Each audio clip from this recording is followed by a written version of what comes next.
So we're going to do an Espressif project from the command line for the ESP32 boards. We're going to basically write all the files we need and we're going to compile it, but we're not going to, for this video, flash the board. All right, so I've logged into my Linux machine right here. I am currently in the examples folder and I'm going to make a project directory called my project. Then I'm going to go into my project and I'm going to make a directory called main. And now what I'm going to do is build or write my two CMake files. So that's one right there. And this is going to be called, come on, there we go. Nano CMake, I gotta spell that right. CMake lists.txt. That's the file right there. Save it. Just to show you that it's there. That's my file. All right. So I'm using Nano, but you can use any text editor that you want, VI or Emacs or whatever. Next, I am going to make the other CMake list file in main, which is different.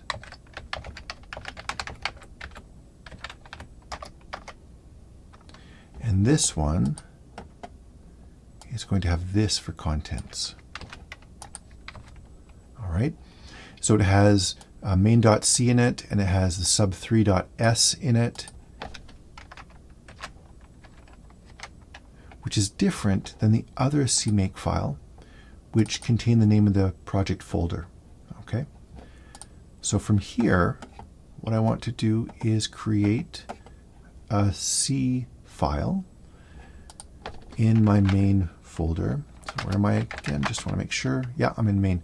So I want to do nano main.c, and this file is going to be just all of that. So effectively, I've got a standard I/O included. I've got an externally defined sub3 function, and this will be from my assembler file, which I'll do next. Then I have app main, which is different than in regular C, where you've got a main method or a main function. With ESP32, we're defining another function called app main. The application main serves as a substitute, and it's going to call the assembler function there. Let's save that. And now I need to do my assembler file, which is this one. So nano sub 3.lowercase(s), paste that in. So it defines sub3 as a global label, and then the start of the program, the assembler program or assembler function in the text section, like this, .text, and then its label sub3, and we've got basically the call to subtraction, where we'll take whatever inputs are on A0 and A1 registers and then return the result on A0. There's your return right there.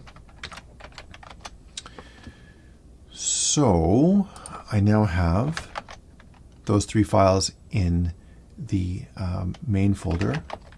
Yep. So go up one here. So now I am in my my project folder, and I should be able to set my target, fingers crossed, idf.py set target ESP32C3, which is the specific type of board that I'm using. Aha! That's not working. So I have to type in, yeah, ESP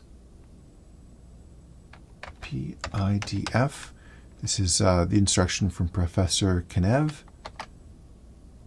It's checking to see that everything is included. Yes, so now we have access to the IDF tools. So idf.py set target ESP32C3. Fingers crossed. There we go. And then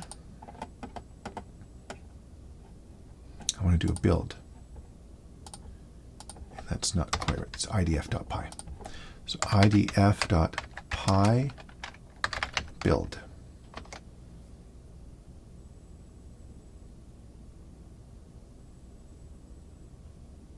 So we're just waiting for it to do all the building, the compiling effectively.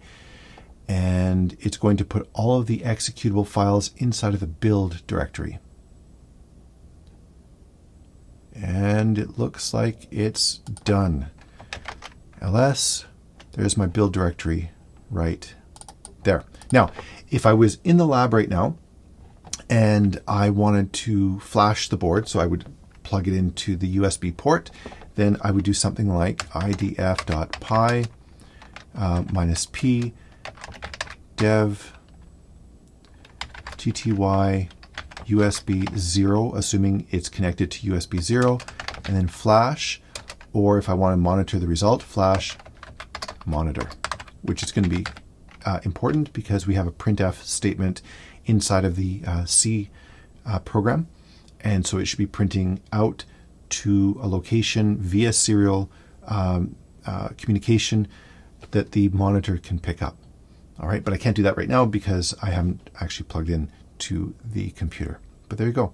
That's how to get started. And don't forget to set yourself up in the environment for IDF programming. So you have to type in KESP IDF so that it can find those tools. All right, good luck, everyone.